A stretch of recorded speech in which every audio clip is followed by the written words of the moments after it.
প্রিয় স্নেহের সিক্স সেমিস্টারের ছাত্রছাত্রীরা, আজকে আমি যে বিষয় নিয়ে আলোচনা করব সেটি হচ্ছে তোমাদের যে আবশ্যিক বাংলা পেপারটি রয়েছে LCC 2। এই পেপার থেকে তোমরা অনেকে রিকোয়েস্ট করেছিল, স্যার আমাদের সেরকম কিচ্ছু পড়া হয়নি, একদম বাছাই করা যে প্রশ্নগুলো আসার সম্ভাবনা খুব বেশি সেরকম প্রশ্নের যদি একটা সাজেশন দেন তাহলে খুবই উপকৃত হই। তো তোমাদের কথা মাথায় রেখে আজকের এই ভিডিওটি তৈরি করেছি। আজকের এই ভিডিওটি তাদের জন্য যাদের কোনো সেরকম প্রিপারেশন নেওয়া ভালো হয়নি, যারা ভয় পাচ্ছ, যারা মনে করছো এই সাবজেক্টে আমরা খুব ভালো নাম্বার তুলতে পারবো না, পাস করাটুকু আমাদের কাছে সম্ভব হচ্ছে না। তো এরকম যাদের ভাবনা চিন্তা রয়েছে তাদের বলবো তারা নিশ্চিন্ত থাকো। তোমাদের আজকের এই সাজেশানটি যেটি দিচ্ছি খুব ভালো করে যদি তোমরা ফলো করে যাও, দেখবে অনেকটাই উপকৃত তোমরা হবে, ঠিক আছে? এবং যারা ভালো রেজাল্ট করতে চাইছো তাদেরকেও বলবো এই ভিডিওটি অবশ্যই তোমরা ভালো করে দেখবে, এবং তোমাদের যারা চেনা জানা বন্ধুবান্ধব রয়েছে প্রত্যেককে এই ভিডিওর লিঙ্ক শেয়ার করে দিও, যাতে প্রত্যেকে এই ভিডিও দেখে যেন ভালো ফল করতে পারে। তো আজকে আমি যে আলোচনা করব, টপ 10 কোশ্চেন আলোচনা করব, যে প্রশ্নগুলো তোমরা পড়ে গেলে একদম আশা করি তোমরা পরীক্ষা তোমাদের খুবই ভালো হবে, ঠিক আছে?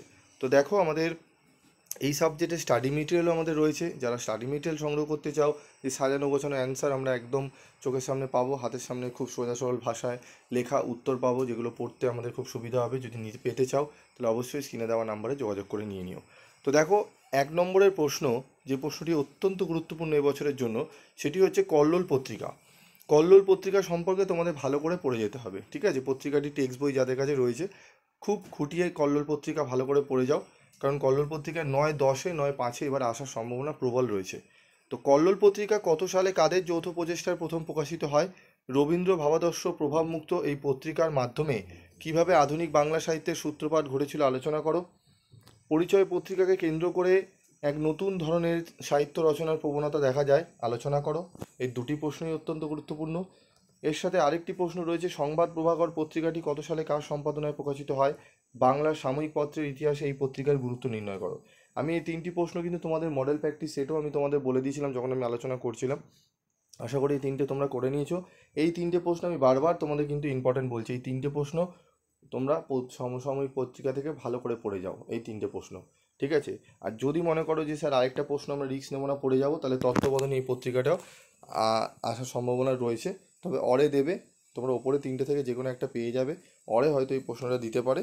তবু আমি বলবো 4টে প্রশ্ন পড়ে যাও, রিস্ক নিও না, এই 4টে প্রশ্ন পড়ে গেলে একদম কমন হবে। এবং যাদের খুব বেশি ভালো পড়া হয়নি তাদের প্রথম দুটো প্রশ্ন, একের দাগের এবং 2-এর দাগের, ঠিক আছে?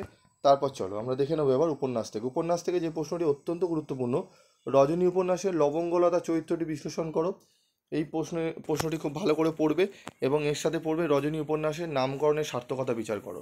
এই প্রশ্নটি স্টার দিইনি পাশে, তবে এই প্রশ্নটিও গুরুত্ব সহকারে পড়তে হবে তোমাদের। এই দুটো প্রশ্ন অবশ্যই পড়বে, এর সাথে পড়বে শচীন্দ্র চরিত্রটি, অতিরিক্ত প্রশ্ন হিসাবে আমি রেখেছি এখানে। রজনী উপন্যাসের শচীন্দ্র চরিত্রটি বিশ্লেষণ করো। এই 3টে প্রশ্ন উপন্যাস থেকে অবশ্যই অবশ্যই তোমরা খুব ভালো করে দেখে যেও। তারপর দেখো রয়েছে আমাদের ধর্মান্ধতার বিষময় ফল ও পরিণতিকে ছাপিয়ে আদাব গল্পটি হয়ে উঠেছে সম্প্রীতি ও মানবতার প্রতীক, আলোচনা করো। এই প্রশ্নটিও গুরুত্বপূর্ণ। চোর গল্পের কাহিনী বিশ্লেষণ করে নামকরণের সার্থকতা বিচার করো, ঠিক আছে? এই 7-এর দাগের এবং 8-এর দাগের প্রশ্নটি মোস্ট ভিভিআই প্রশ্ন, খুব ভালো প্রশ্ন, এগুলো খুব ভালো করে তোমাদের কিন্তু করে যেতে হবে, ঠিক আছে? তারপর রয়েছে অন্তঃলীলা গল্পটির নামকরণের তাৎপর্য বিশ্লেষণ করো। টোবাটেক সিং গল্পে দেশভাগের যন্ত্রণা কীভাবে ব্যক্ত হয়েছে আলোচনা করো, প্রশ্নটিও গুরুত্বপূর্ণ, ঠিক আছে? এখানে টোটাল 10টা প্রশ্ন আমি রেখেছি, এই 10টা প্রশ্ন যদি তোমরা পড়ে যেতে পারো অনেক অনেক উপকৃত হবে তোমরা, এটুকু বলতে পারি, ঠিক আছে? তার মধ্যেও আমি বাছাই করা প্রশ্নগুলো বলে দিলাম, তার মধ্যে যেগুলো স্টার রয়েছে পাশে সেগুলোকে আগে রেডি করে নাও, কিন্তু সব প্রশ্নই করো। এখানে স্টার মানে শুধু স্টারটাই 4টে পড়ে চলে যেও না, 10টা মাত্র প্রশ্ন আমি রেখেছি। 10টা প্রশ্ন আশা করি তোমাদের পুরো টোটাল যা বড় সিলেবাস, অনেক অনেক কম প্রশ্ন আমি দিয়েছি, তার মধ্যে আমি তোমাদের বেছে দিয়েছি। আর অবশ্যই mock test paper model practice সেটটি দেখে নেবে, এবং আমি প্রত্যেকটা মডেল ওয়াইজ তোমাদের কিন্তু সাজেশান দিয়ে দিয়েছি, সেটিও তোমরা চাইলে দেখে নেবে, ঠিক আছে? আমাদের প্লে লিস্ট করা রয়েছে সিক্স সেমিস্টার সাজেশান বলে, সেখানে চালিয়ে তোমরা দেখে নিতে পারবে, ঠিক আছে? তো আমাদের 10 নম্বরে এই প্রশ্নগুলো খুব ভালো করে আমাদের করতে হবে, ঠিক আছে? এই প্রশ্নগুলো খুব ভালো করে তোমরা করে নিও। তো চলো এবার আমরা দেখে নেবো আমাদের 5 নম্বরের প্রশ্ন। 5 নম্বরের প্রশ্ন যেগুলো পড়তে হবে সেগুলো হচ্ছে, প্রথম 1-এর দাগে, 19 শতকের যুগ সন্নিক্ষণে বাঙালি চেতনার প্রকাশে সংবাদ প্রভাকরের গুরুত্ব, পত্রিকার গুরুত্ব সংক্ষেপে আলোচনা করো। বাংলা সাহিত্যের বিকাশে কল্লোল পত্রিকার গুরুত্ব উল্লেখ করো। বাংলা সাহিত্যের সাময়িক সামগ্রিক বিকাশ ও উন্নয়নে ভারতী পত্রিকার ভূমিকা সম্বন্ধে সংক্ষেপে আলোচনা করো। বাংলা গদ্যের বিকাশের সবুজপত্র পত্রিকার ঐতিহাসিক গুরুত্ব আলোচনা করো। এই চারটে প্রশ্ন মোস্ট ইম্পর্টেন্ট তোমাদের সমসাময়িক পত্রিকা থেকে। তারপর রয়েছে দেখো অতিরিক্ত প্রশ্ন হিসাবে রেখেছি বাংলা সাহিত্যের বিকাশে বঙ্গদর্শন পত্রিকার গুরুত্ব বিচার করো।